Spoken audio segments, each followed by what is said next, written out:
Hello and welcome to this Chessodoro game review.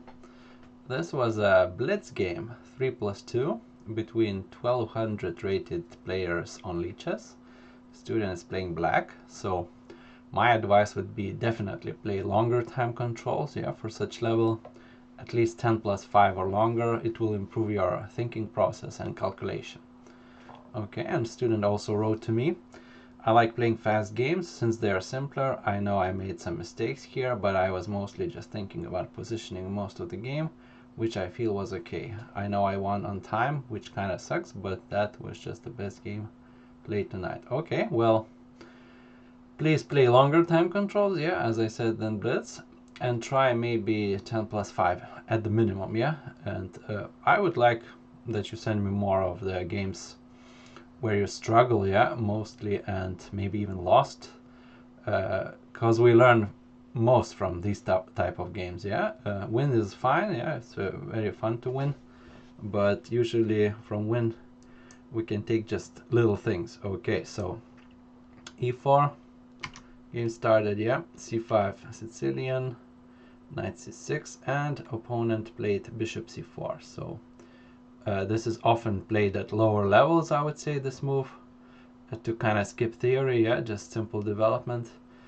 Main moves, of course, are open Sicilian, and Rossolimo, maybe some more moves, but okay, bishop c4 was played, so understandable at such level, and you played d6. Here, in my opinion, the most principal idea to fight against this bishop c4 is either e6 or knight f6. Our idea is to quickly gain a tempo on this bishop with d5. So for example, if they play something like d3, then immediately you can push d5. If they play knight c3, then we can go knight f6 and prepare d5. And we are not worried about e5 because we always have this d5 counter strike, against such e5 moves. Typical idea. So okay, this is like another way to play quick e6, and go for d5 against this move. But you play d6, normal setup, also good. Castle, you're just developing in normal Sicilian fashion like a dragon. d6, very reasonable. Knight c3, just bringing the pieces out. But you see, this kind of setup doesn't make immediate problems. That's why I like e6, d5 more. So castles, knight d5, and you took the knight. I don't think we necessarily need to take the knight, because what happens, you open his e-file, and suddenly the pawn becomes kind of a bit of a weak pawn, the backward pawn, so instead of taking the knight, I think we have some improvements here. Maybe we could go e6, just don't trade it, let him trade, and he wants d4, so we could enter such a position like this. Perfectly fine for black. I even like black more because might be some potential d3 weakness in future. These double pawns are fine because they're in the same pawn chain, and actually they're in the center, so which is good. So one line e6, and engine suggested, of course, maybe harder to spot, but if you think a bit, if it was not a blitz game, you can find this move, knight h5. I don't see why you cannot find this move. You attack both things. Bishop f4, and he probably has to just draw back to protect both of them.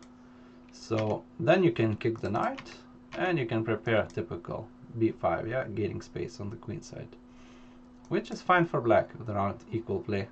So this knight h5 was best. Instead you took the knight, he took with the pawn, of course, and you went in with the knight d4.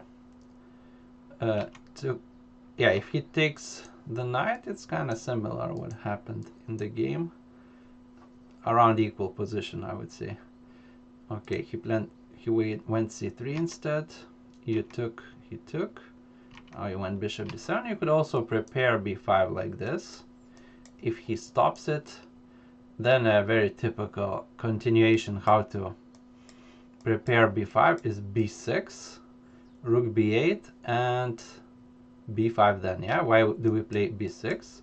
If we play rook b8 instead, he might have this a5, and kind of make a weakness here, yeah? So that's why we play first b6, then slowly prepare b5, rook b8 if needed, bishop d7, yeah? It's a typical preparation in many openings against such idea. Okay, you played bishop d7 instead immediately, kind of wanting to go for b5. Okay, you see, this is a bit of a problem, this e7 pawn, and actually maybe you should have dropped the bishop yeah, after c3. Oh, it was if he took here first. Then why I suggested bishop here, because it defends this pawn, you see. So, but this didn't happen in the game. Bishop was already here. So this will be slight annoying pressure on this e7 pawn. So rook e8 you played. You could start also with just this. First expand, then rook e8. Rook e8, bishop g5, yeah? So I think first critical moment in the game. Very annoying pressure on e7. So basically that's why I didn't like this knight d5 takes, yeah? So kind of we can learn from that. And you played bishop e5 blocking this e-file. So instead maybe you should immediately try to push this bishop out of here, yeah? Or gain some queenside play instead, yeah? You always have now g5 option to guard this e7 pawn, yeah, by tactical means. So b5 was an idea. Instead you blocked, but this was a tactical oversight. He first played, so next basically critical moment coming up here, yeah? He played rook a d1, which was a mistake because he missed a powerful tactical idea, sacking an exchange, which actually happened later, one move later. And here you have to take, if you don't take, if you kind of win back with a fork here, the piece, we are big trouble. Our king is weak here. h4 is something like h4 is coming, yeah, or f4, and our king is just too weak here. Rook already lifted, you see, so we have to take.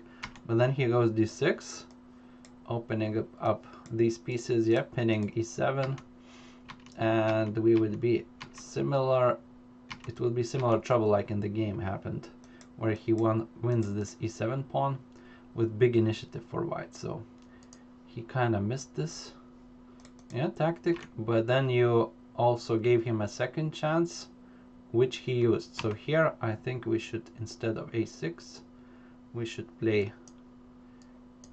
maybe retreat now the bishop, cover e7 at the same time, and play this position. We are not afraid of such exchanges. Yeah, we take with the bishop here, keeping a guard on f6.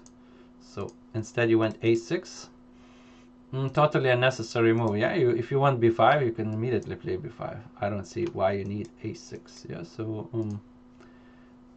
yeah, and now he didn't miss the second chance. So basically these were two mistakes, bishop e5 and a6, not seeing this tactic, but then opponent didn't miss it, and now he went for this d6, yeah, forcing line, and he wins.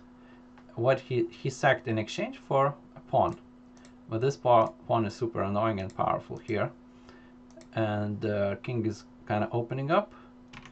You played here, and Genevan suggests just taking, sacking back immediately, yeah, like this, but it's bad for black. White has definitely an advantage, clear advantage. Our pawns are weak, king is weaker. Heavy piece endgame, yeah, so king safety is one of the most important factors. Queen d5 you played, trying to exchange queens, and opponent obliged. So he took the queen, which was here was a critical moment, and he took the queen, and totally misunderstanding the position, I would say. Under no circumstances should white exchange queens unless he's like winning tons of pawns. So because white is exchanged down, yeah, so it's basically attack over for you, and you can fight in the endgame. So instead white definitely needed to play something like not exchange queens like this, a rook coming in, taking some pawns, and now, yeah, some back rank issue solved. And now if they are forced to exchange, they exchange, but winning again one more pawns, and black should win this endgame. This pawn is super powerful. Yeah, other pawns are weak, so this pawn is this rook is fixed, yeah, to the pawn to guard it. So white is winning here. Instead, he exchanged the queens, which was the biggest, I think, blunder in the game. Well, not the biggest actually. At the end of the game, he made the biggest one, the last one. So rook e1, he wants to win this pawn, and now you made his mistake again. So here we definitely want to get rid of this pawn. So how can we do it? Maybe you can pause the video and find a way to get rid of this pawn in a tactical way. So the move is h6. We kind of distract the bishop or throw it back and cover the pawn. Yeah, if he goes here, we go this. If he takes the pawn, we just take this pawn, and now we're good. Black is better, good chances to win this exchange up. So instead he went king g7, allowing him to invade with his rook, take the pawn, and white is fine again around equal position. So bishop dropped back, you went g5, trying to win this pawn, but now you're losing some other pawns in the process. Back rank now is a threat. He went king f1. When there are two rooks on the board, maybe you should go h4 instead of king f1, yeah, because e1, but e1 can be covered as well, so king f1 maybe not a bad idea. But here he definitely needed to go f3 now is a must to cover e1, yeah, from mate. So, but he made a final blunder in the game. He checked first, which was big blunder, because now we have two threats, taking the rook and mating, yeah. So basically white is losing material big time here. So, and he resigned here. So up and down game, and let's summarize it. Opening was nice, some improvements about to think. Maybe this e6, yeah, this e6 d5 idea you can use in the future games. Second thing was bishop e5 mistake here. Yeah, very annoying pressure was here. And you both kind of missed first this rook e5 idea, but then opponent found it next turn. Okay, this queen d5 was definitely, maybe I shouldn't call it a blunder, but it's totally misunderstanding the position from opponent's side. Yeah, you shouldn't exchange queens being exchanged down, especially when you're even attacking a weaker king. So this was a big mistake for him. And okay, king g7 was also a mistake for you. Yeah, you didn't find this h6 move. Okay, and finally this last blunder of the game, yeah, rook f5. Here white should be afraid, not afraid, but you just need to see what opponent is threatening. Yeah, don't go blindly with your just moves. Yeah, we could learn from this. Always see what opponent is doing. So mate threatened, yes, so we should just defend it. And the game could have continued maybe around equal. Not sure even what's happening. Yeah, white has two pawns for exchange, so should be around equal chances for both sides, I would say, in the same game. So, okay. Nice game. I'll make you a plan and see you around. Thanks for watching. Bye-bye.